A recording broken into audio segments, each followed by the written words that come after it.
So here is the inside of the 1996 Ford Bronco.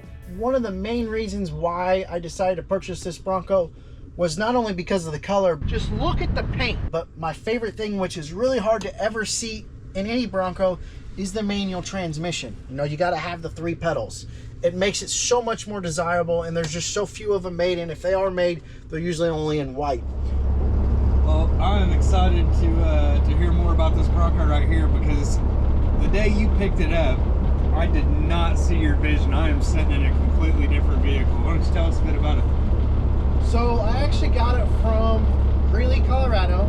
I liked it, and I saw the huge potential because how rare this color is. It's a Portofino Blue color, so it's super rare. Just look at the paint.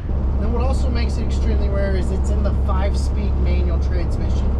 You rarely ever see a Bronco in a manual transmission, but whenever you do, they're usually in a white color. They're not in that Portofino Blue, so I saw the potential.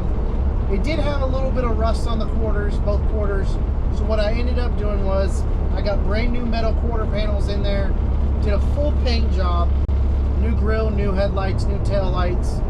Then I ended up, actually, whenever I got it, it had a bench seat, a cloth bench. The rear was a bench seat and cloth. I didn't really like that look. I've always liked the bucket seats.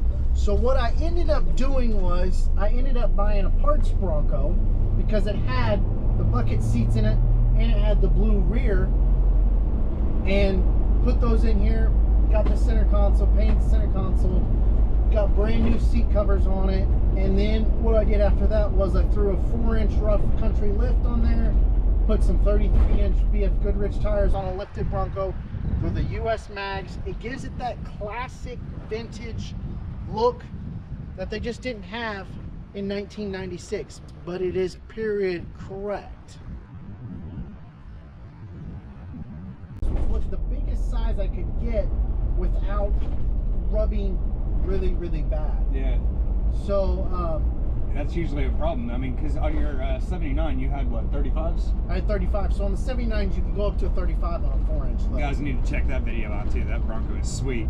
But so on this one, it's 33s. It's 33 1250s. And you had your trim.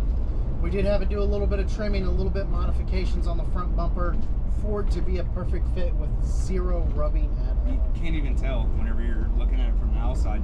But more so, what's so contrasting is how you got the light blue on the outside and the dark blue on the inside. I mean, this just, it's pristine. It works great.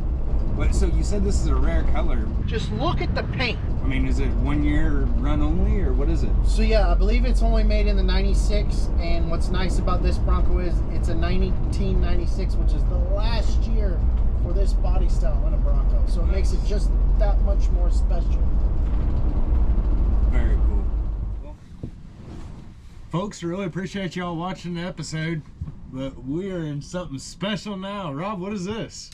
We're actually shooting the next episode of the Bronco King. This is considered a first-gen Bronco. It is the first generation of a Ford Bronco. It's actually the first time I've ever bought one this generation. I've bought every single other generation out there, but this is the first one I ever bought. It's a frame-off restoration, and then I also added my own little twist on it. I also did a ton of stuff to it. So make sure you're going to watch the next episode to see what it's all about, because it's a sweet one.